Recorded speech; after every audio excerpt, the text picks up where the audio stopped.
ọmọ ẹlẹ́rìn lóde o ọmọ ẹlẹ́rìn lóde adélé solú ìmọ̀dù ọmọ ẹlẹ́rìn lóde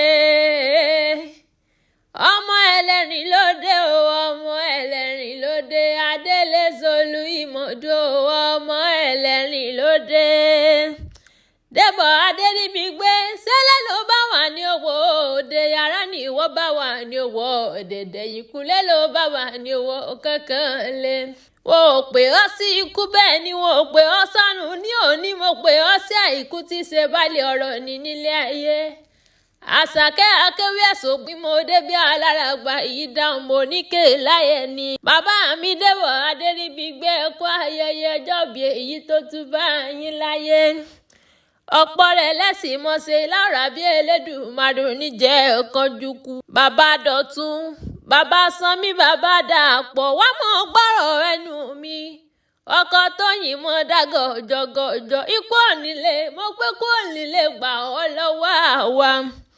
Ọmọ ọlọ́jọ́ bí ò mọ̀ pé bọ́dún bá ti bá ní nílé ayé. Ká mọ́ dúpẹ́ lọ́wọ́ Elédùmarè ọba ọ̀dọ́dá tìrìdá tó dá gbogbo ayé pátápátá ọba ònìní tó ní gbogbo òde ọ̀run. Bàbá mi débọ̀ Aderibigbe abáyín dúpẹ́ lọ́wọ́ Elédùmarè ọba bẹ̀bẹ̀ tí bẹ̀ kí gbogbo ẹ̀ ó tó mọ̀ bẹ́. Ọmọ ẹlẹ́rìn mọ́sà èmi mọ́lé àwọn bàbá rẹ̀ ìmọ̀dún ẹlẹ́rìn mọ́sà ọmọléwé ládọ́gba aya rẹ̀ àtàwọn ọmọ rẹ̀ nímọ̀. Wọ́n ní pé kórì rẹ̀ ó di ìdè wọ́n ní sàábí ológun ẹrú. Wọ́n ní mọ̀ pé bí ọlọ́gbọ́n wọ̀ ọ̀fà. Erin mòjé níyàn ọmọ sàájà ọmọ eléwé ládọ́gba. Ìwọ ò mọ̀ pé ọkọ Tóyìn yẹn ní ìmọ̀dù. Débọ̀ mọ̀mọ́ bínú pé mo bọ́ ọ láyé mo pè wọ́n ló kọ́. Onílọ́jọ́ bí rẹ̀ ìwọ ò mọ̀ pé ẹni ìmọ̀dún bá fọwọ́ bàbí ò bá lóyún ọmọ ti tán ní àròlúwa rẹ̀ ni. Ọmọ ají fi gbogbo ọjọ́ dàbí ègbin.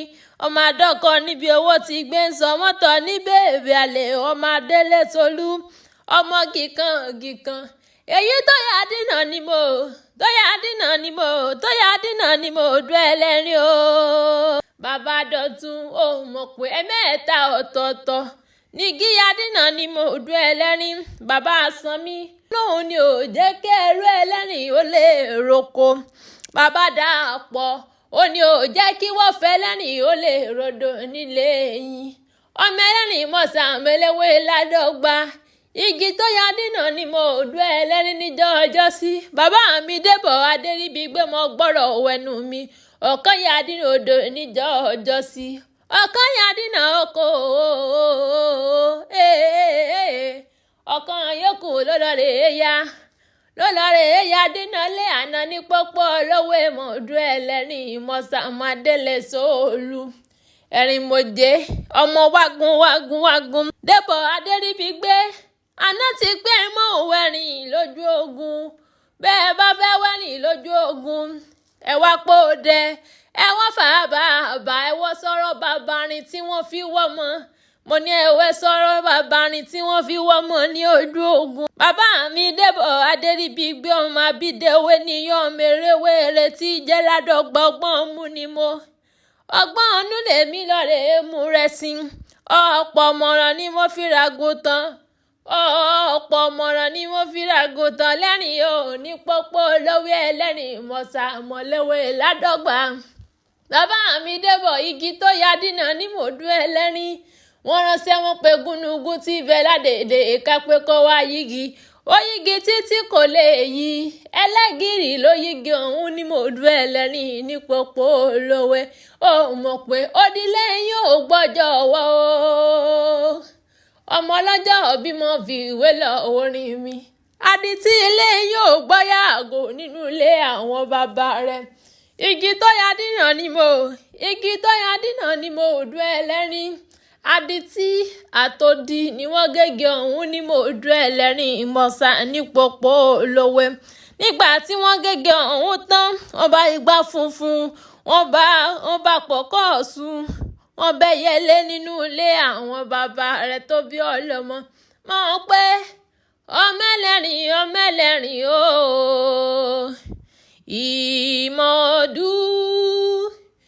ìmọ̀dún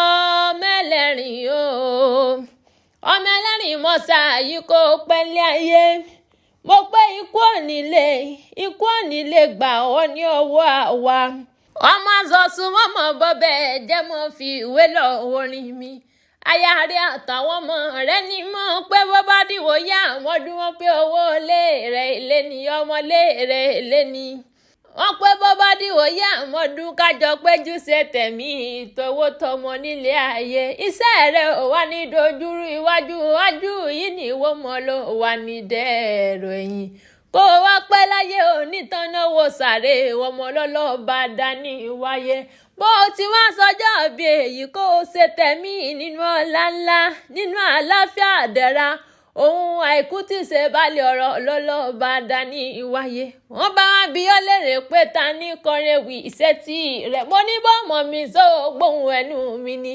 Àṣàkẹ́ Akewii lèmi jẹ́ ọmọ aládé ìṣẹ́ṣẹ́ fún lèmi ṣe aya rẹ̀ ló rán mi wá bí.